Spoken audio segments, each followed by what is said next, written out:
Assalamualaikum, halo balik lagi bareng Nubi Gadget.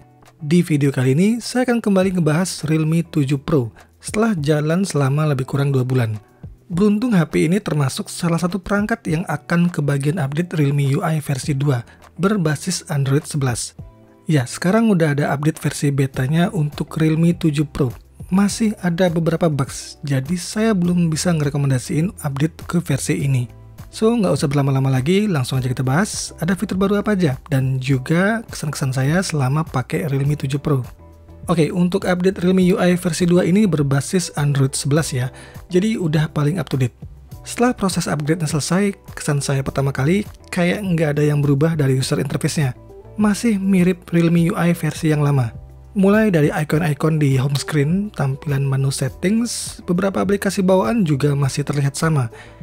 Nah, tapi setelah notification bar-nya di swipe ke bawah, kelihatan kalau icon shortcut dan notifikasinya tampil terpisah. Ada background transparan, nggak lagi berwarna solid seperti di Realme UI yang lama. So, mirip-mirip stok Android lah. Tampilan recent apps kini juga menampilkan simbol icon setiap aplikasi di bagian bawah. Menu 2 titik di sisi aplikasi juga ada pilihan baru selain split screen. Sekarang ada opsi floating window dan mini window. Ketiga opsi ini hanya untuk aplikasi yang ngedukung aja ya. Fitur split screen rasanya sudah ada di Realme UI yang lama. Sedangkan fitur floating window-nya kalau diaktifkan akan menampilkan aplikasi dalam bentuk jendela kecil. Jadi bisa dipakai multitasking sembari mengakses aplikasi lain. Untuk meminimasi jendela ini bisa tekan tombol home, otomatis akan jadi mini window di sudut atas layar. Atau tarik ke sisi samping juga bisa. Terus di menu home screen, desain opsi wallpaper dan pemilihan widget juga beda. Menurut saya sih sekarang jauh lebih mudah memilih widget-widget yang tersedia untuk ditambahkan ke home screen. Kostumisasi icon juga ada yang baru, sekarang udah bisa ngatur ukuran font. Dan akhirnya Realme ngasih opsi untuk menggunakan icon pack dari pihak ketiga yang banyak tersedia di Play Store. Bukan hal yang baru buat yang suka pakai custom launcher seperti Nova Launcher. Tapi jadi kabar baik buat yang setia dengan launcher bawaan. Nah, personalisasi lanjutan bisa kita temui di menu settings. Pengaturan animasi fingerprint yang biasanya cukup jauh diakses, sekarang udah masuk kategori menu personalization. Terus ada pengaturan untuk mengubah aksen warna dari elemen UI utamanya, seperti icon dan tombol-tombol. Bisa ganti-ganti dengan memilih preset yang ada, atau pakai opsi single color juga bisa. Kemudian untuk font ada opsi Real Choice, semacam adaptive font. Bisa diatur tingkat ketebalan fontnya, atau cukup set ke auto. Ya, setidaknya ada pilihan selain font bawaan sistem, kalau mau ganti jenis font lain tetap berbayar. Nggak sampai di situ, bentuk icon shortcut di notification drawer juga bisa diganti-ganti loh. So, jadi matching dengan icon yang ada di home screen. Kemudian untuk fitur dark mode, kini tersedia 3 buah style, yaitu Enhance, Medium, dan Gentle. Masing-masing punya efek dark mode yang berbeda. Terus ada 3 opsi tambahan yang bisa diaktifkan untuk menambah experience dari fitur dark mode itu sendiri. Seperti ikut mengubah tampilan wallpaper dan icon menjadi sedikit lebih gelap. Terus juga ada opsi untuk mengaktifkan dark mode buat aplikasi yang nggak support. Tapi sejauh ini pilihannya masih terbatas. Selanjutnya ada fitur baru bernama System Cloner.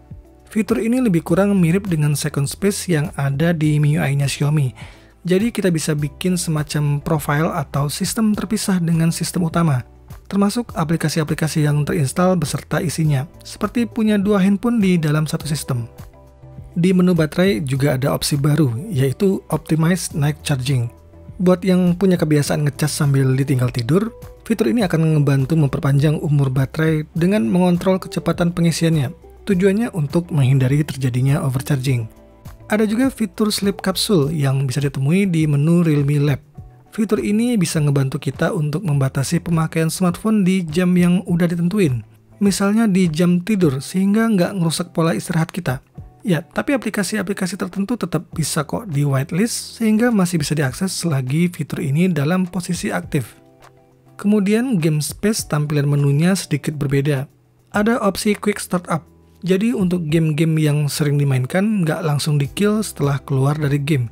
Masih disimpan di memori sehingga akses berikutnya bakalan lebih cepat.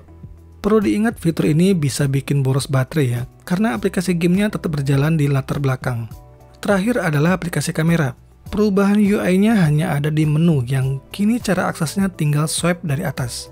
Lain-lain nggak banyak berubah, namun yang paling menarik adalah tulisan watermark di foto. Stylenya kini berbeda, posisinya juga sekarang berada di tengah, nggak lagi di sudut kiri bawah. Oke, itu tadi beberapa fitur-fitur baru dari Realme UI 2.0 di Realme 7 Pro yang bisa saya explore. Nggak cuma upgrade dari sisi user interface, secara performance saya juga ngerasain frame rate animasi dari UI-nya kerasa lebih halus. Ya, sebelumnya di Realme UI versi lama saya ngerasa efek transisinya sedikit kasar, kurang memanjakan mata. Tapi sekarang udah mantap kok. Nah, jadi kepengen cepet-cepet update? Sabar dulu. Di awal saya udah sebutkan kalau ini masih versi beta. Sistemnya menurut saya masih belum stabil. Beberapa bug yang saya rasain di update ini antara lain adalah UI-nya. Setelah pakai seharian jadi kerasa nge-lag. Bisa normal lagi sih setelah nge-restart handphone, tapi ntar lag-nya balik lagi. Terus waktu ngebuka aplikasi, misalnya Instagram, tiba-tiba layarnya akan sedikit demi sedikit meredup dan balik normal kalau kembali ke home screen. Mau auto brightness-nya dimatiin pun juga nggak ngaruh. Bener-bener bug yang aneh. Bug lain ada di fingerprint.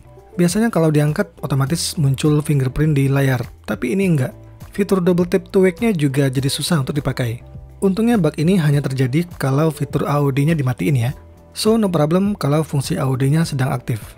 Saya juga belum nemuin kustomisasi fitur AOD atau Always On Display yang lebih lengkap di HP ini. Seperti yang saya lihat dari video promo Realme UI 2 yang beredar di internet. Apakah hanya tersedia di smartphone Realme yang lebih mahal? Atau mungkin belum ada? Ya, kita tungguin aja. Dan bug terakhir, hilangnya sertifikasi Widevine L1 turun jadi L3. Ini ngaruh banget buat yang suka streaming film dengan aplikasi Netflix ya. Kualitas streamingnya turun jadi standar dari yang seharusnya HD. Bug ini sebenarnya udah ada di Realme UI versi 1 di update terakhirnya. Saya berharap akan diperbaiki, tapi ternyata belum. So, santai aja. Nggak usah buru-buru nanya kapan atau gimana cara update-nya. Tungguin aja notif update versi stabilnya nongol di sistem. Nah, kalau untuk kesan-kesan saya selama pakai HP ini, menurut saya enak kok. Baterainya awet. Kapasitasnya memang nggak masuk kategori jumbo, namun bisa ngecas super kenceng dengan charger 65 watt. Hanya butuh waktu 39 menit langsung penuh dari posisi baterai 10%. Kamera utama 64 megapikselnya pun pakai sensor Sony IMX682. Hasilnya cakep, nggak cuma foto di outdoor tapi juga di kondisi low light.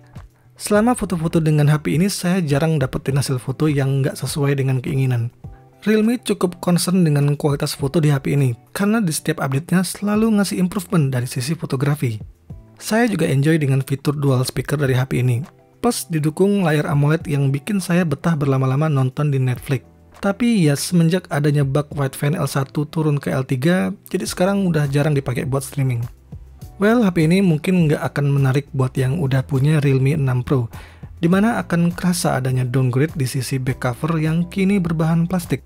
Juga hilangnya lensa tele yang digantikan dengan kamera depth sensor. Terus, meskipun kamera selfie-nya 32 megapiksel, masih kalah dengan kamera selfie 16 megapiksel Realme 6 Pro yang pakai sensor Sony IMX471 plus kamera selfie ultrawide-nya. Apalagi iklan yang ada di UI-nya, nggak banyak tapi bisa sedikit mengganggu. Meskipun begitu, buat saya pribadi yang terakhir pakai Realme 5 Pro, kerasa nyaman aja pakai HP ini. Saya suka sama ukurannya, hasil kamera, dan displaynya yang pakai panel AMOLED. Tinggal perbaikan dari sisi software, mudah-mudahan cepat diperbaiki oleh Realme, sehingga nggak ngerusak experience dari pemakaian HP ini sendiri. Oke, sampai di sini dulu video dari saya. Kalau suka jangan lupa like dan share ke teman-teman kalian. Subscribe juga channel ini untuk mendapatkan video-video menarik seputar gadget lainnya. Terima kasih udah nonton, semoga bermanfaat, dan wassalamualaikum.